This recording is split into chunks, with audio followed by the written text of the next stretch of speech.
Nalaba Juliana ndowooza ng'akyasoma simanyiwa actually ngenda kujjukiza nakolako ku Sabrina's nga nze ndi mostel ku sure kakati ne tujja bwe tutyo nendaba Juliana ono lwakubanga abantu tebamanyi ne mulabakaawo okutereeza industry ng'ajja mu meeting omanyi nti Juliana yajjako mu meeting ezimu ezawuma naye lwakuba bakwayati ensi temutegeera kati naddeeyo bwe mulaba kati Juliana nze muyita sweet 16 kwegera kubanga ndi wano nedda kankubulire kati bano baona mmanyi bukyatu waliwo nakwogerako nga ndi ku TV ono gye yali akola NBS kezi nangamba kyoka Juliana yo mumanyi nga nno tuli live ne mugamba ye nangamba werimba oli kalenda ge namba ye nga wa musajja kamuleke eyakava mu kyala ali obuvimbo ne thank you so much when crying put the same the performance ebadde so energetic namwe mwebale kutubeerera okutwagala tusiima nnyo kubanga emyaka gibadde mingi tegera nenga tukyakola omulimu gwegu mulinga mutwagala kali akasusi 16 no nkategeeza serious ngambye otuna bulungi lwakuba bana abaana bakutya ate nobeerako ne that favor of God omanyi waliwo omuntu gwe bagwira waliwo munamawulire omu omuyimbi gweyagaga naye gundi biki byombuuza kale bano bakutya naye respect eri etali nti ogenda batta ne that keeping that celebrity thing on you ne favor ya mukama and everything buli wojja oba mupya nakutunya ku Serena bannange you don't even have an idea abantu balaba kipya fene tuga that's the real Juliana era nsipe tugamanya abayimbi abatandika n'abayimba kati nti tubegayiridde mutuyambe fa abakula balaba real musician bambi mugezeeko kale mugezeeko temutuwogana buwoganzi era fe tuwayo andi kati waliwo abataaka si kuwogana waliwo omuyimbi amanyi nti ayimba nga tayagala nakuyiga kale fe tubakolere ki na vibe ya sandi agadde bateeka wansi ganti nedda situtamye bateeka omubeera ne banchite ntya vibe ye kitu era teri agana ate n'abatamanyi bulungi era basobola okuyiga era tulabyeko abayiga ne waliwo abaganyi nga bo bamanyi ate waliwo olakati generation eno y'abayimbi abato ate bo tebali nnyo ku mago okimanyi bali nnyo ku vibe ki alabika ati amafiga biki beat eyakabi so buli generation ene ekigikolera kati fe twajjira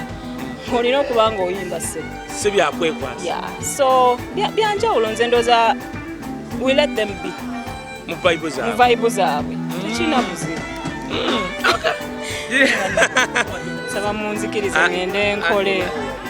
mbeerawo ndooza mwe temundaba bulabi manyi mwe mutandaba ku kamera nga mugamba tabaawo tabeerawo teyazze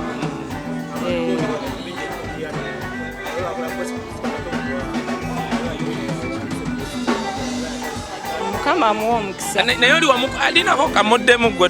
nja kukuba engolo ku lwa Juliana kamuddemu n'omuddamu post that guy njogera naye is my friend waliwo eyajja saagala tugikomyawo posti yajja nga Juliana apostinze nga yawaddeyo amabugo kakati post yali yange anze si postinga bintu bwe bityo naawe nze saa kutandika kweyogerako nawadde gundi ssente bweziti nedda mukwanmukwano eyo Twitter account waliwo eyagitandika osimumanyi but it's a fake one eyange eri verified kati era gyensonga lwaki nagenze nenfuna blue tick kubanga nagenze okulanga balwanisa okukola accounts kumanya gange kati yateekayo ekintu ekyo banensaba mbagambe sinze nayogera emitwe nawaayo amabugo nesigenda kujjanga teke mu ogerere ezo siza embeera zange ate ekirala zembeerayo ku nnyimbe bagira bakwano bange nga banyina bawagira nesibiteeka mulujjudde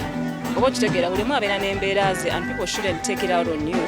ne bakuvuma olwokubago ebintu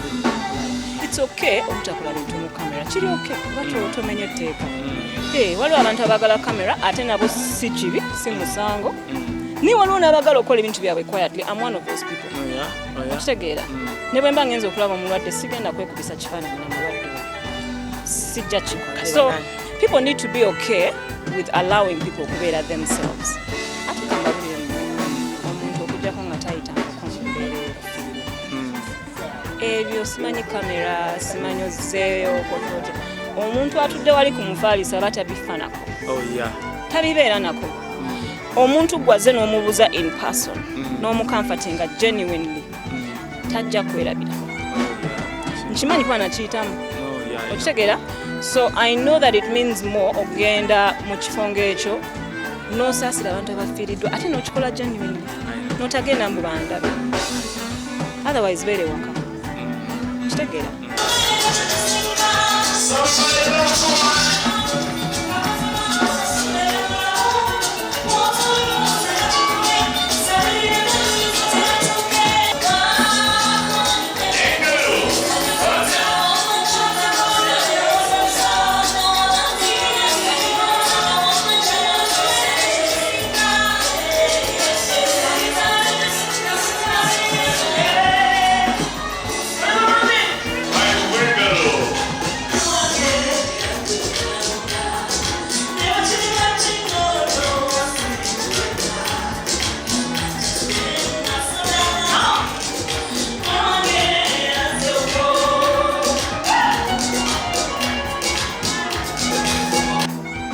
ngotandikidde ku federation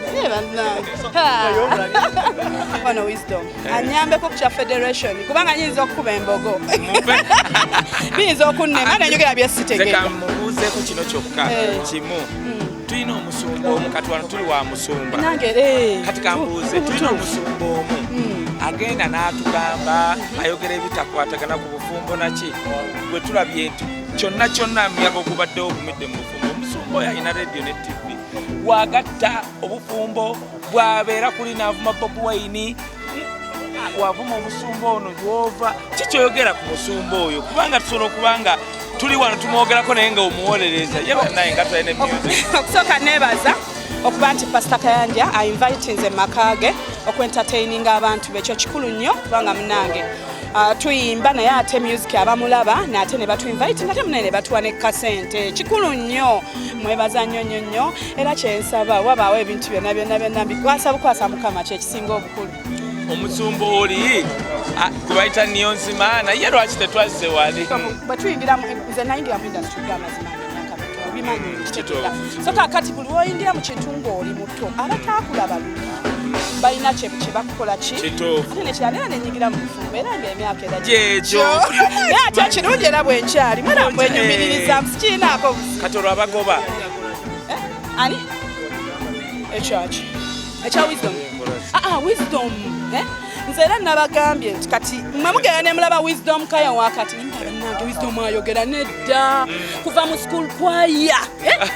ng'ayogera nasandikira school kwaya yonna ate ng'alina feva nga bw'atandika okwogera buli omu asirika wisdom ne tumuleka n'ayogera n'amalayo